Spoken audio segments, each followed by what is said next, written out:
आणि आज दिवसभरातल्या मोठ्या बातम्या आपण पाहूया। काँग्रेस आमदार जिशान सिद्दीकींना मतदारसंघामध्ये विरोध। एका बैठकीमध्ये स्थानिकांनी सिद्दीकींच्या हातातून माईक हिसकावला।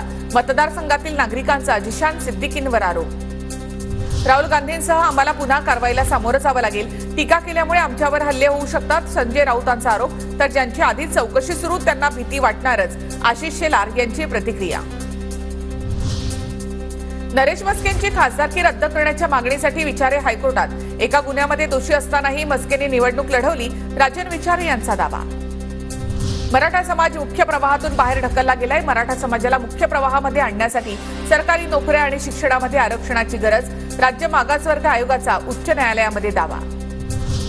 विधानसभा निवडणुकीच्या पार्श्वभूमीवर पंढरपूरमध्ये अभिजित पाटील यांचं जोरदार शक्ती प्रदर्शन। वाढदिवसाच्या दिवशी विधानभवनाची प्रतिकृती असलेला केक कापत विधानसभेच्या मैदानामध्ये उतरणार असे संकेत दिले। पूजा खेडकरनं 12 वेळा यूपीएससीची परीक्षा दिली। यूपीएससी मधून पूजा खेडकरची कुणी मदत केली आहे का हे तपासा। पूजा खेडकर प्रकरणावर पटियाला हाऊस कोर्टाच्या सूचना। मनसे अध्यक्ष राज ठाकरे यांचा 10 आणि 11 ऑगस्टला बीड दौरा।